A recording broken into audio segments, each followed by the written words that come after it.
Well, Caitlin Clark was the number 1 pick in the WNBA draft last night. Not a surprise. Yeah. Went to the Indiana Fever.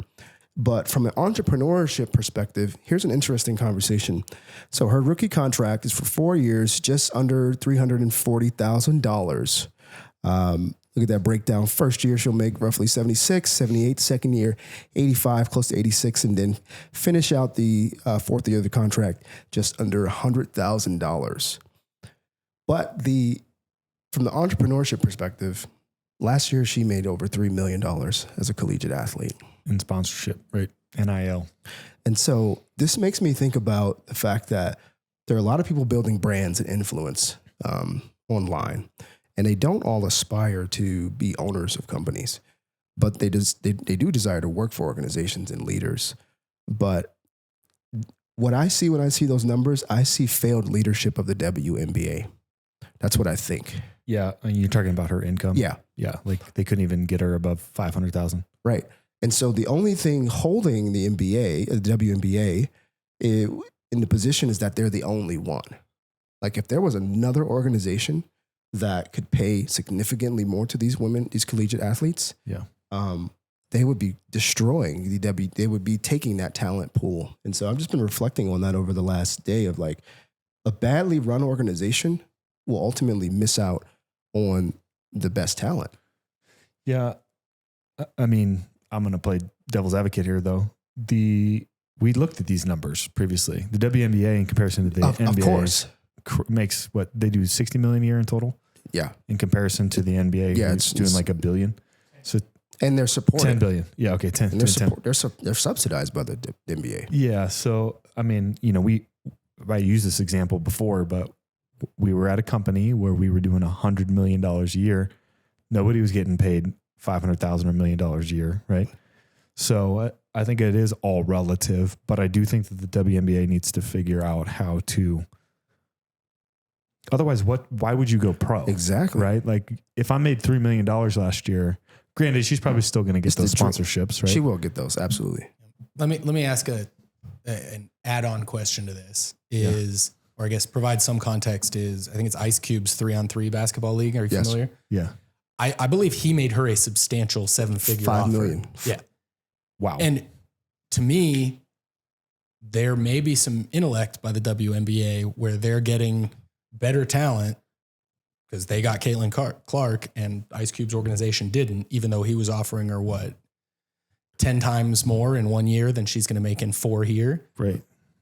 So did the WNBA get more talent for less money? And is that to be looked up to as a business owner? Are the people running that business doing something right? Well, I think or is this talking about, not valuing your assets? And how is the balance there? Because I don't know the answer to this, but or is Caitlin Clark playing them all and she goes, I'm gonna just go see this thing out, get some sponsorships, and then I can do whatever I want. You know? Go play for 4 years. Well, if she lights it up on that contract, she's got plenty of money to make. I mean, she certainly doesn't have anything to lose. So if she got some other deal, and she goes, this isn't everything it's cracked up to be. I'm only going to lose out on $100,000, $200,000. I think I'm good. I'll see you guys later. Yeah, I'm out of this contract. You guys can keep your $200,000. Yeah. Yeah. I just find it from a leadership standpoint, when you think about a lot of these collegiate athletes are taking pay cuts to accomplish their dream. Yeah. And then on top of that, you have people within the organization that aren't really celebrating these women who are elevating their game. And so all of those things don't make for greater revenue long term. I'm going to be interested to see what sponsorships, though, she does get off the back of this. Yeah. She's probably going to get a lot. Yeah. Well, I know she's got Gatorade and Nike, I believe, already. And so I saw somebody online was like, looking forward to the Caitlin Clark Subway sandwich. But that sounds awesome. But it's just interesting as you look at it from the standpoint of an owner of like, man, if you run your business well, you open the floodgates to have great talent, great people, make great upside financially. If you just do it well and pay attention to the customer. Yeah. And then just to bring it back to the entrepreneur again, I would just say one of the things that all of these athletes that are making bank in NIL or they have in common is they all have platform. Oh, absolutely. Brand. They all have a brand associated with them. And so For all of you who are still just gun shy about, building a podcast. There's a reason you looked at me when you said that. I know. Yeah, building content. I was constantly talking to this guy about taking his knowledge to the front, right, and sharing it with the people.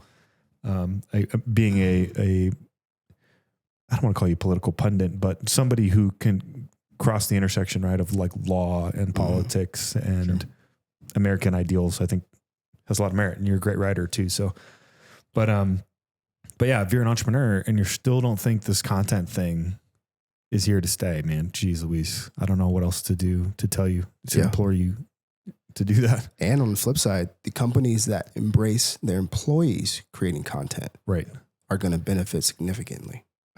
Yeah. That piece. There's a couple people that I follow in the SMB acquisition space that have became great content creators, and they were working inside of larger organizations and like a bank. It makes like, you just can't publish that stuff anymore. It's like, well, I'm not doing anything that's legally wrong and it's generating leads for me. Don't you want me to write more loans? Yeah, no, you can't do that. So he left, started his own platform, and literally will have tripled his income within like a year of leaving. Right. It's like, you're so stupid. That's awesome.